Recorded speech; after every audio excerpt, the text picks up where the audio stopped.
through as we do hop into Champion Select. Yeah, Kami impressed me with the Lulu simply because he built AD. Like, and against a Nami as well.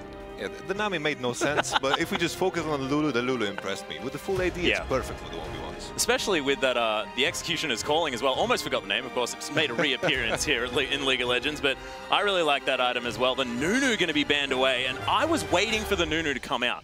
Because, of course, in any 1v1 tournament, there's that cheesy Nunu player that will just kill everyone and make the game completely unfun. So I'm so glad that it's been banned. I remember that 1v1 specifically when Wicked played against Soaz for that 1v1. Exactly. And Soaz busted out that Nunu, and the absolute zero to take it home was amazing. And Wicked was, and you could see it in his face. He was just depressed. Oh, I don't like anything right now. But Lucian is going to be banned away as well as the Caitlyn and the Urgot. So they are considering the Kindred. Pretty good. Kindred has a very, very big power spike on that level 3, can all in, and is one of the few junglers in the game that can actually one-shot people. He's done it. he's just done it. All right. He's locked in the Rise. Okay, well, we'll see whether he can scale into the late game in this 1v1. Like, my professional opinion about Rise, it is not good in 1v1s. And especially against something like the Kindred that is going to all-in him, and Rise is not going to be able to do much. Especially, probably he's not going to run any defensive summoners, like Flash. Well, we'll see what happens here. As you can see, Ryoo, his summoners haven't quite updated just yet. I'm not sure whether he's going to be taking the Ghost and the Snowball or not. Well, I hope not also. I have a feeling he doesn't want to be handicapping himself too much. But Seiya as well. He's impressed us all day. I mean, even his Lissandra game that he didn't manage to pick up the win on, he was making plays all across the map, always calculating exactly what amount of damage he can do. You can see there's a lot of steely determination on Ryu's face. I think anyone who plays a good Riven, you can just assume that he is good mechanically on any champion. Yeah. It's just an assumption that you have to do. And how much animation cancelling do you reckon you could make happen on a Kindred? On a Kindred? Not too much. It's just jumping around with the W active. Not too much. He's not even going to be tested here. Well, against the Rise with very strange summoners. He has actually, he's gone for the Cleanse and the Exhaust. Like, personally, I love the Cleanse because it kind of lines up with most summoners that enemies pick. Kind of a defensive summoner, removes the Exhaust, Ignite in some cases, and also some CC that some champions bring in. But the Exhaust, very interesting. Yeah, well, we'll see how it goes here as Flash just hasn't been taken. I believe it was taken by one player so far. The Nami. Yep. Oh, and Karma as well. That's true. That's true. But that's about it. That's about it. Only support players. The Seiya is just letting Wolf come up and down out of the ground. It's like, speaking of support players, I feel it's so unfair coming into 1v1s. It's like support players are, in most cases, destined to become casters, as we have in Europe going on. They're not destined to win 1v1 tournaments because the role is not that what role did you play, Yamato Cannon? I played top lane. I would destroy people in this tournament. Oh my goodness! No, I shouldn't say things like that. Yes, someone's gonna challenge me somewhere. Someone, maybe a certain Deficio or Crepo. I don't know. I don't know. Maybe one of those. Come at me. Well, see how this one's going to go. Ryoo starting off quite well, hasn't taken any damage at all. We'll see whether Seiya is going to start putting on the pressure. As you can see, already pushing up this lane. The real difficulty, though, with the Kindred is the fact that she just has so much sustain. That's true, that's true. It's like my biggest difficulty with any champion that cannot buy Doran's Blade on level 1 usually has like a bad time in 1v1s. Like Rise, sure, on some AP mids you can start the Doran's Blade. I'm thinking LeBlanc, I'm thinking Orianna, but Rise, it just doesn't fit because his auto attack animation is not the best in the game. Yeah, and actually the thing that you were talking to me about is the fact that, you know, auto attacks are what win you 1v1s generally because you're going to be fighting early and often. You're not going to have all of your spells a lot of the time. And Ryu's picked Rise, who arguably has the worst auto attack in League of Legends. Sure. That's right. Like, when you mentioned the Rise, like the thought went through my mind and it just felt unreal. Like, it shouldn't happen. Rise appearing here. So I'm really hoping Ryu surprises me.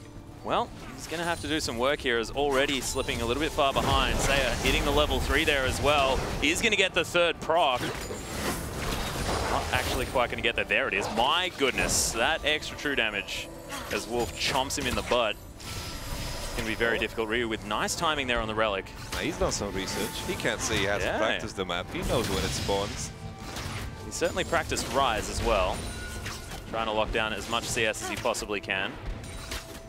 I'm interested which particular masteries people run. Like, in my opinion, the best masteries you could run is 18-6-6. You get the biscuits in the second tree, and in the third tree you get the block damage, and of course in the first tree you get the Fervor for Battle, which is perfect for these 1v1s.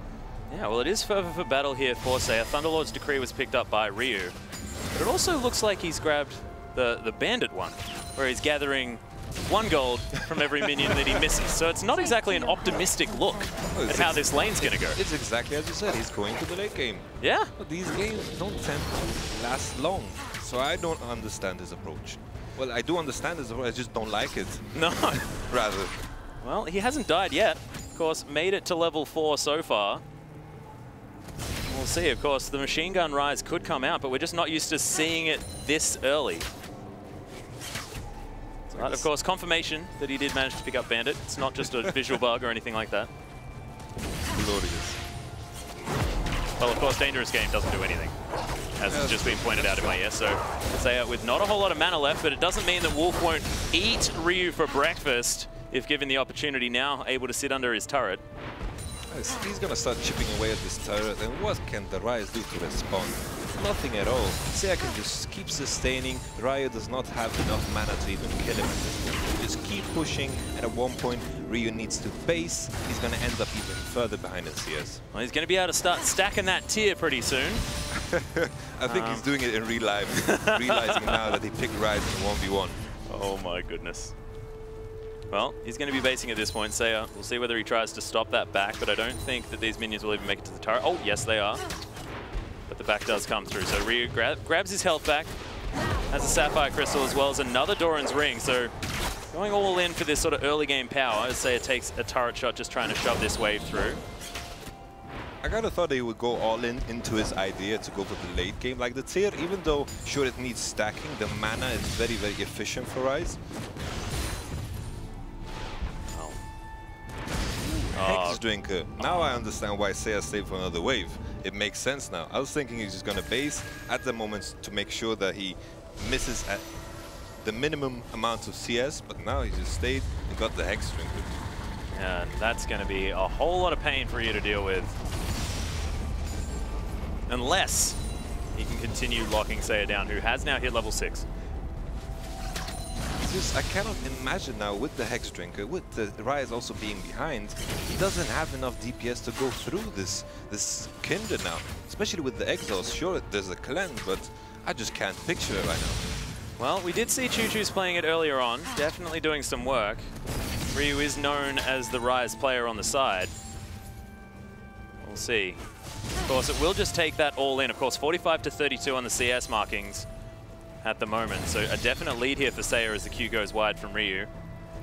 Well, as I said earlier, Kindred has this spike on level 3, and after that she kind of falls off. So maybe the idea of the late game kind of makes more and more sense. This is the first time the Ryze actually sees the enemy tower, which is awesome. Frenzy coming out one more time. Seiya actually getting caught up, but Ryoo gets the Rune Prison. The exhaust is down here as well. He's going to have to use the cleanse, does so, but one more auto attack's going to be enough. First blood goes down, and Kindred's able to pick that one up. Ryoo, his beloved Ryze, just didn't quite work in the 1v1.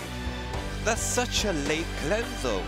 I don't know if it would have mattered, but I still get annoyed with these late cleanses. He also still had a pot. Could have been spamming that potion button a little bit faster as well, going through all of them. But I think